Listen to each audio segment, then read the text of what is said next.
भाई 1 मिनट रुक, तू मजबूत दिखता है, सबके सामने हंसता है, सब संभाल लेता है, पर सच बता अंदर से कैसा है?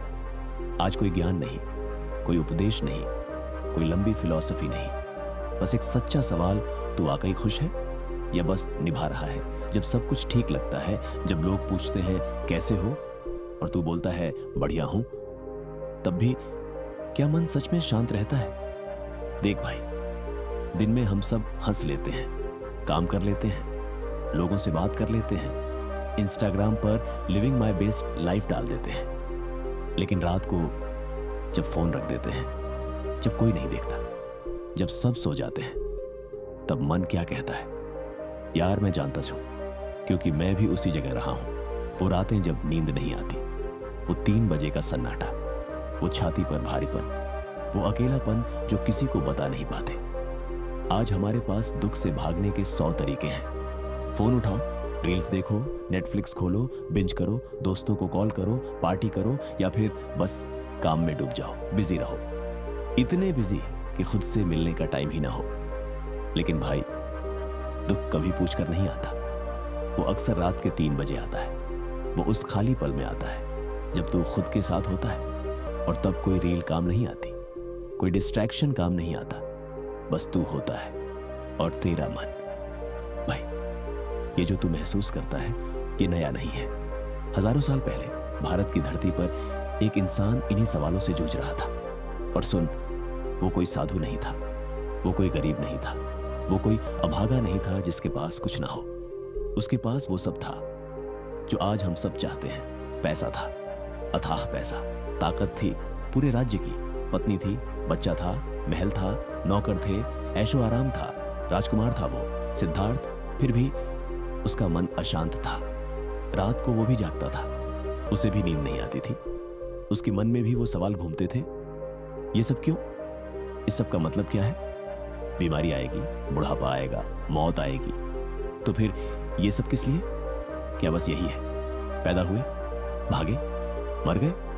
और भाई, उस अशांति ने, उस बेचैनी ने उसे एक ऐसे रास्ते पर ले गया जहां आज भी बहुत कम लोग जाने की हिम्मत करते हैं। उसने सब छोड़ दिया।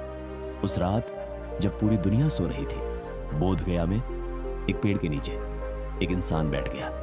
न कोई शोर, न कोई दर्शक, न कोई कैमरा, न कोई ऑडियंस, बस एक पुराना पीपल का पेड़। आज उसे बोधि वृक्ष कहते हैं। और एक इंसान अकेला। भाई सोच, उसके पास न कोई सुपर पावर थी, न कोई मैजिक, न कोई दैवीय हस्तक्षेप, सिर्फ एक चीज थी, संकल्प, एक डिसीजन। उसने कहा, जब तक सत्य नहीं मिलेगा, जब तक मुझे जवाब नहीं मिलेगा, जब तक ये अशांति खत्म नहीं होती, मैं यहां से उठूंगा नहीं, चाहे कुछ भी हो जाए। और यहीं से शुरू हुई 49 दिन की वो यात्रा, 7 सप्ताह, जिसने एक अशांत इंसान को बुद्ध बना दिया।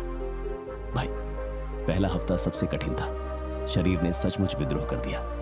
सोच, एक जगह बैठे रहना, हिलना नहीं, खाना नहीं, पीना नहीं, भूख लगी, खाना खा ले यार, प्यास लगी, पानी तो पी ले, पैर सुन्न हो गए, उठ जा, चल थोड़ा। कमर दर्द करने लगी, गर्दन अकड़ गई, पूरा बदन टूट रहा था, हर कोशिका बोल रही थी, भाई ये क्या कर रहा है, अब बस कर, मर जाएगा तू। लेकिन वो बैठा रहा, हिला नहीं, क्योंकि उसने एक चीज समझ ली, शरीर थकता है, शरीर दर्द करता है, शरीर शिकायत करता है, लेकिन सत्य नहीं थकता। और जो सत्य खोज रहा है, वो शरीर की नहीं सुन सकता। दूसरे हफ्ते असली दुश्मन सामने आया, मन। और ये शरीर से 100 गुना ज्यादा खतरनाक था।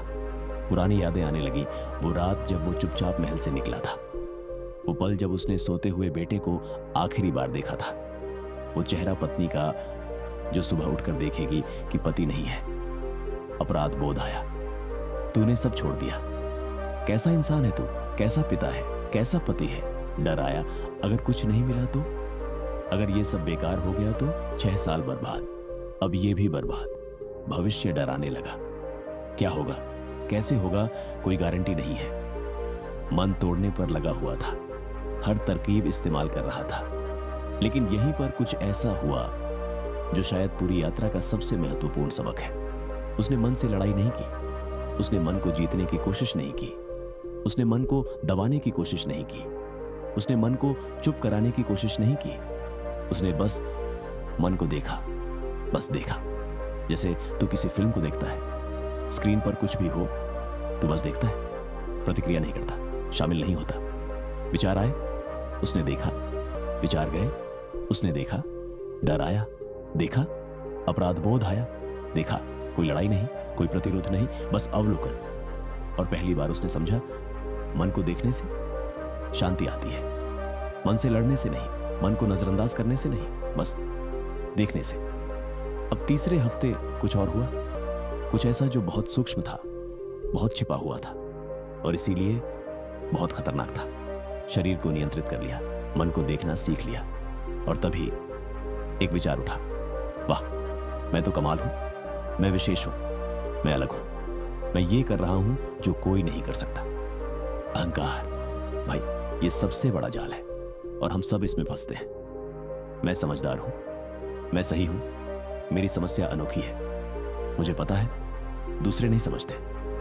ये सब अहंकार है और अहंकार ये सबसे पुराना और सबसे चालाक जाल है। लेकिन उसने उसी क्षण, जैसे ही ये विचार उठा, उसने इस जाल को पहचान लिया और उसने देखा, ये मैं ही सबसे बड़ा बंधन है।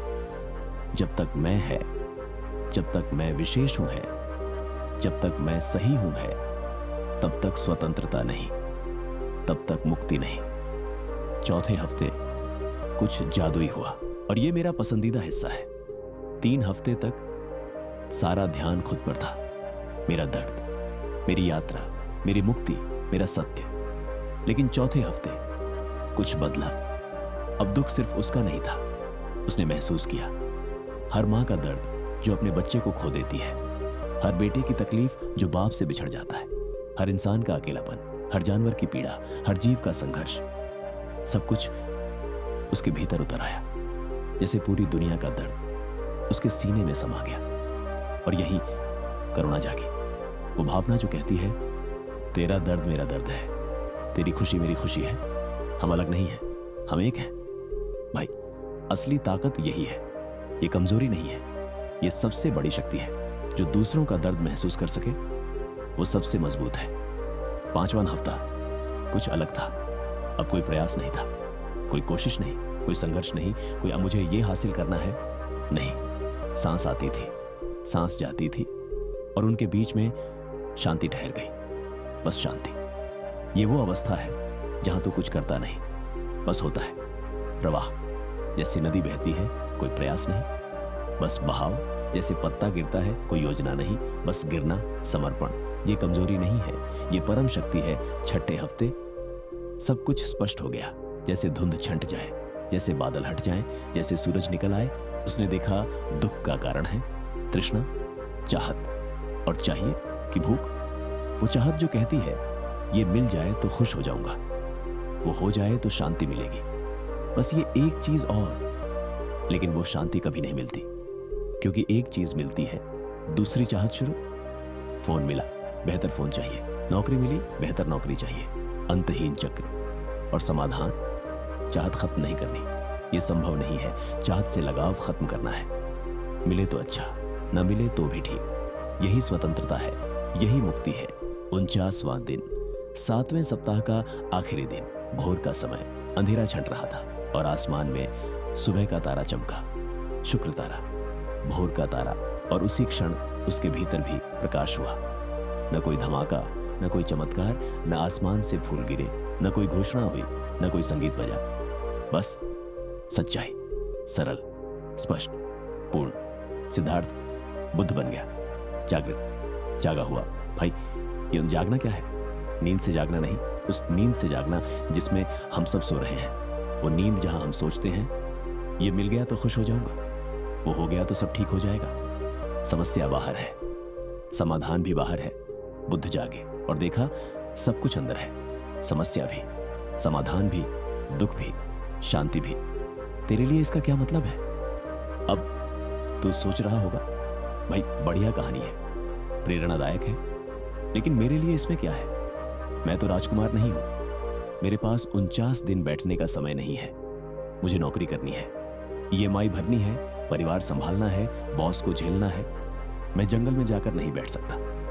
लेकिन सुन, बुद्ध की कहानी ये नहीं कहती कि तू 49 दिन जंगल में बैठ। कहानी ये कहती है दुख से मत भाग। बस इतना, जब चिंता आए फोन मत उठा, उसे देख। जब अकेलापन आए नेटफ्लिक्स मत खोल, उसे महसूस कर। जब डर आए ध्यान मत भटका, उससे मिल। जब रात को नींद ना आए रील्स मत देख, उस सन्नाटे में बैठ। भाई, हम सब भागते हैं, ये हमारा स्वाभाविक तरीका है। कुछ असहज हुआ भागो, कुछ दर्दनाक हुआ भागो, कुछ उबाऊ हुआ भागो, फोन उठा लो, स्क्रॉल कर लो, व्यस्त हो जाओ, ध्यान भटका लो। लेकिन वो दुख, वो कहीं नहीं जाता, बस टल जाता है, स्थगित होता है और ब्याज के साथ वापस आता है। अगर बुद्ध 49 दिन बैठ सकते हैं तो तू आज 44 मिनट से शुरुआत कर सकता है। 44 सेकंड भी बहुत है, सिर्फ 44 सेकंड, 1 मिनट से भी कम। बस एक पल जहां तू फोन रख दे, जहां तू अपनी सांस देखे, जहां तू खुद के साथ हो। कोई संगीत नहीं, कोई गाइडेड मेडिटेशन नहीं, कोई ऐप नहीं, बस तू और तेरी सांस। 44 सेकंड। आज से शांति बाहर नहीं है, वो किसी उपलब्धि में नहीं, वो किसी रिश्ते में नहीं, वो पैसों में नहीं, वो सफलता में नहीं, वो किसी और इंसान में नहीं। वो वही है जहां से तू भागता है, अपने अंदर। वो शांति तेरे अंदर पहले से है, तुझे बनानी नहीं, तुझे कमानी नहीं, तुझे हकदार बनने की जरूरत नहीं।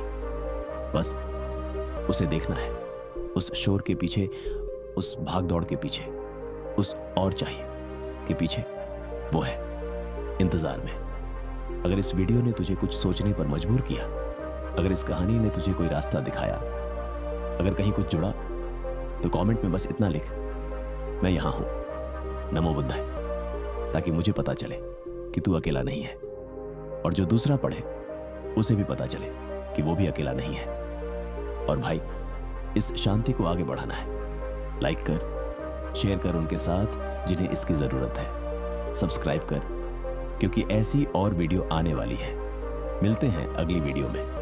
तब तक अपना ख्याल रख, खुद से प्यार कर और याद रख, ठीक नहीं होना भी ठीक है, भागना बंद करना भी ठीक है, रुक कर खुद को देखना जरूरी है। नमो बुद्धाय।